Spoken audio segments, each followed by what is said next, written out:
नमस्कार बच्चों, आप सभी का स्वागत है आपके अपने चैनल हिंदी बोध पर। आज हम इस वीडियो में पढ़ेंगे क्लास 7th के सिलेबस में शामिल लेसन नंबर 1 और हमारे पाठ यानी कविता का नाम है हम पंछी उन्मुक्त गगन के। और इस वीडियो में हम पढ़ेंगे कविता के शब्दार्थ व इस कविता का भावार्थ। तो चलिए शुरू करते हैं हमारा ये वीडियो।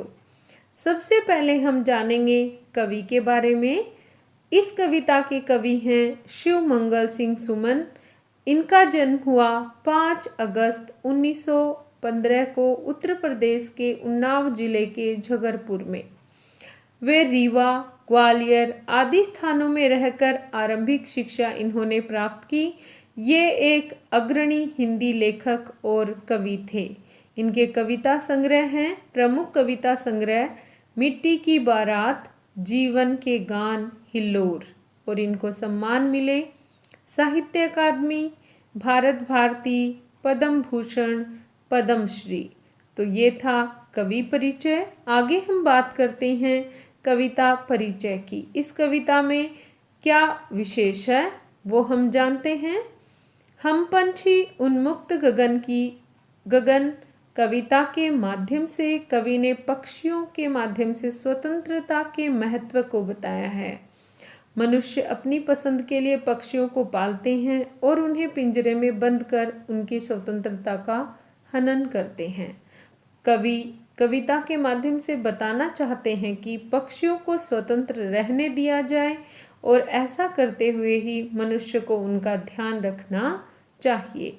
इस कविता के माध्यम से कवि ने ये बताया है कि स्वतंत्रता कितनी अनमोल है और पक्षी भी इसी स्वतंत्रता की बात इस कविता के माध्यम से करते हैं। तो आगे हम कविता की शब्दार्थ और भावार्थ देखते हैं। कविता का नाम क्या है? हम पंछी उन्मुक्त गगन के। कवि हैं हमारे शिव मंगल सिंह सुमन। अब देखिए यहाँ पर आप उन्मुक्त गगन, पंछी पक्षी, उन्मुक्त खुला, गगन आकाश स्काई। अब पक्षी क्या कहते हैं? हम पंछी उन्मुक्त गगन के, पिंजर बदना गा पाएंगे, कनक तिल्लियों से टकरा कर पुलकित पंख टूट जाएंगे। मेरी ये प्रिय कविता है। आप भी इस कविता को याद कर सकते हो और लय के साथ गा सकते हो और ऐसे कोशिश जरूर करना। तो यहाँ पर देखिए पक्षी क्या कहते हैं? हम पंछी उन्मुक्त खुले गगन आकाश, पिंजरबंद पिंजरे में बंद होकर, गाना चहकना मधुर आवाज निकालना, कनक तिल्लियाँ पिंजरे की जो तिल्ली होती हैं, जाली होती हैं, उसके लिए कहा गया है। पुलकित उत्साहित पंख। तो यहाँ पर देखिए पक्षी क्या कहते हैं? हम खुले आकाश में उड़ने वाले पक्षी हैं। अगर आप हमें पिंजरे में बंद कर दोगे तो हम मधुर आवाज में नहीं गा पाएंगे और हमारे उत्साहित पंख पिंजरे की तिल्लियों से टकराकर टूट जाएंगे। अगली पंक्तियां हैं। हम बहता जल पीने वाले मर जाएंगे भूखे प्यासे, कहीं भली है कटुक निबोरी कनक कटोरी की मैदा से। अब इसमें देखिए क्या कहते हैं पक्षी? हम बहता जल पीने वाले, हमें बहता हुआ जल पीना पसंद है।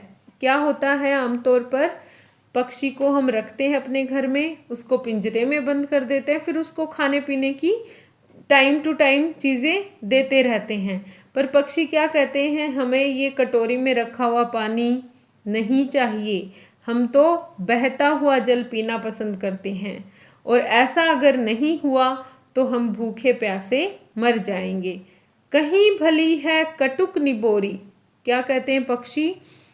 यहाँ पर कंपेयर कर रहे हैं। जब उनको पिंजरे में बंद करके एक अच्छी कटोरी में और खाने की अच्छी वस्तु, उसको तो इन्होंने मैदा नाम दिया है। और कटोरी का, भले ही कटोरी सोने की हो, अर्थात कितनी ही कीमती हो, उसका कोई मूल्य नहीं है। क्या कहते हैं, हम स्वतंत्र रहते हुए तो नीम जो पेड़ होता है उसका फल होता है निबोरी, और वो बहुत कड़वा होता है। तो क्या कहते हैं, हम स्वतंत्र रहते हुए, खुले रहते हुए तो हम नीम का फल खाना भी पसंद करेंगे, पर कैद में रहकर, पिंजरे में रहकर हम सोने की कटोरी की मैदा भी खाना पसंद नहीं करेंगे। अर्थात चाहे कितनी भी कीमती कटोरी में हम कितना ही कीमती खाना हो वो नहीं खा सकते हैं। स्वतंत्र रहकर हम नीम की निबोरी भी खा लेंगे। तो ये था इन पंक्तियों का अर्थ और शब्दार्थ। आगे हम देखते हैं, स्वर्ण श्रृंखला के बंधन में अपनी गति उड़ान सब भूले, बस सपनों में देख रहे हैं तरु की फुनगी पर के झूले। अब इसमें क्या कहते हैं पक्षी, स्वर्ण श्रृंखला के बंधन में। अब पक्षियों को हम कैद करके रख लेते हैं पिंजरे में, तो ना ही तो वो उड़ पाते हैं और उड़ने की उनकी प्रैक्टिस छूट जाती है। तो क्या कहते हैं कि ये जो बंधन है, इस पिंजरे में रहकर हम अपनी गति, उड़ने की जो स्पीड है, गति है, वो सब भूल गए हैं। उड़ना और उड़ने की स्पीड दोनों इनकी खत्म हो गई हैं, कम हो गई हैं या भूल ही गए हैं। ये बस एक जगह उस पिंजरे में ही फुदक लेते हैं, वैसे ही इनको रहना आ रहा है। बस सपनों में देख रहे हैं तरु की फुनगी पर के झूले, और कहते हैं बस अब तो सपना ही रह गया है कि हम तरु मतलब पेड़ की सबसे ऊंची वाली टहनी पर बैठे और झूला झूले। वो तो अब बस मात्र हमारा सपना ही रह गया है। तो देखिए, प्रस्तुत पंक्तियों में पक्षी कहते हैं कि हम पिंजरे में रहकर अपनी उड़ने की गति और उड़ना दोनों भूल गए हैं और अब बस सपने देखते रहते हैं कि पेड़ की सबसे ऊंची वाली टहनी पर हम झूला कब झूलेंगे या कैसे झूलते थे। आगे पक्षी कहते हैं, ऐसे थे अरमान की उड़ते नीले नभ की सीमा पाने, लाल किरण सी चोंच खोल चुगते तारक अनार के दाने। ऐसे थे अरमान, अरमान मतलब सपने। क्या सपने थे कि उड़ते नीले नभ की सीमा पाने, नभ मतलब आकाश, स्काई। तो कहते हैं कि हमारे ये सपने थे कि हम इतनी ऊंची उड़ान भरें कि आकाश की सीमा को प्राप्त कर लें। लाल किरण सी चोंच खोल, और हमारा जो चोंच है, हमारी जो चोंच है, वो किसके समान इन्होंने कंपेयर की है यहाँ पर, किरण के समान। जिस प्रकार किरण जो होती है उसकी वो थोड़ा उनका लाल रंग होता है, तो उसी प्रकार से कहते हैं कि ये पक्षी अपनी चोंच खोलकर तारे, जो स्टार होते हैं, तारे होते हैं, उनको अनार के दानों को के समान बताया। तो पक्षी क्या कहते हैं, हम इतनी ऊंची उड़ान भरते और आकाश में पहुंच जाते और वहां पर जो तारे हैं उनको हम अनार के दानों के समान खा लेते। अगली पंक्तियां हैं, यहाँ पर देखिए पिंजरा दिखाया है और पक्षी क्या सपने देख रहे हैं कि पेड़ की सबसे ऊंची वाली टहनी पर बैठकर झूला झूले और आकाश में खूब ऊंचा उड़े।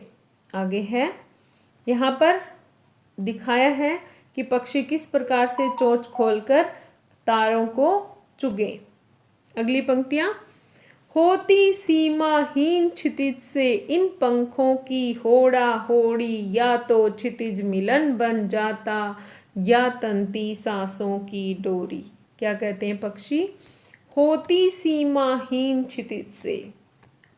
क्षितिज जहाँ धरती और आकाश मिलते हुए दिखाई देते हैं उस बिंदु को कहते हैं। तो कहते हैं कि हमारी होड़ा होड़ी मतलब कंपटीशन, हमारा कंपटीशन होता कि सबसे आगे कौन जाएगा, और हम या तो उस स्थान को जहाँ धरती और आकाश मिलते दिखाई देते हैं वहाँ तक पहुँच जाते, या तंती सांसों की डोरी, या फिर हम अपने प्राण ही त्याग देते।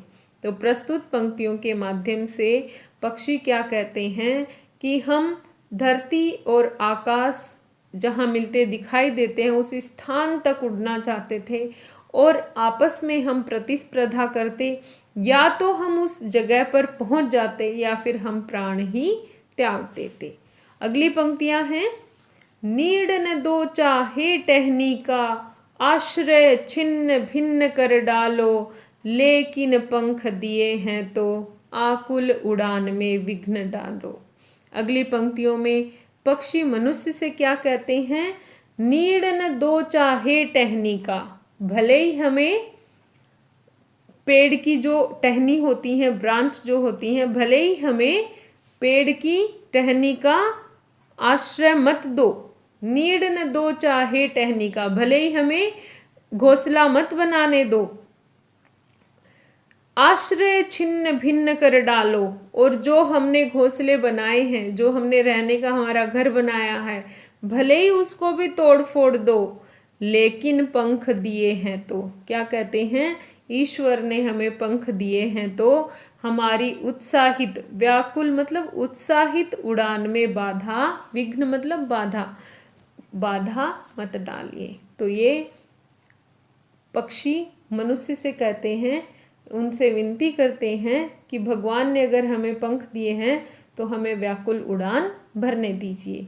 तो ये थी हमारी कविता। अब हम बात करते हैं प्रश्नों की। अगर आपको ये उत्तर समझ में आ रहे तो आप कमेंट बॉक्स में उत्तर लिख सकते हैं। पहला प्रश्न है, हम पंछी उन्मुक्त कविता के कवि का नाम बताइए। तो प्रश्न का उत्तर क्या होगा, शिव मंगल सिंह सुमन। अगला प्रश्न है हमारा, पक्षी कैसा पानी पीना चाहते हैं। तो बहता हुआ, नदी का, समुद्र का, या कोई नहीं। तो उत्तर क्या होगा, पक्षी क्या कहते हैं, हम बहता जल पीने वाले, तो वो बहता हुआ पानी पीना चाहते हैं। अगला प्रश्न है, पक्षियों ने कनक कटोरी की मैदा से अच्छा किसे बताया है। उन्होंने कंपेयर किया है किससे, आम के फल से, नीम के फल से, या जामुन से। तो सही उत्तर क्या होगा, नीम का फल।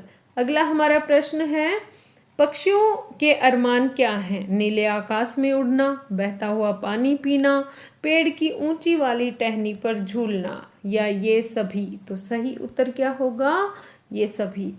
गगन शब्द का अर्थ क्या है, पृथ्वी, नदी, आकाश, कोई नहीं। तो सही उत्तर क्या होगा, आकाश, गगन शब्द का अर्थ। ये था आज का हमारा वीडियो। अगर आपको पसंद आया है तो लाइक ज़रूर करें, चैनल पर नए हैं तो सब्सक्राइब करें। Thank you.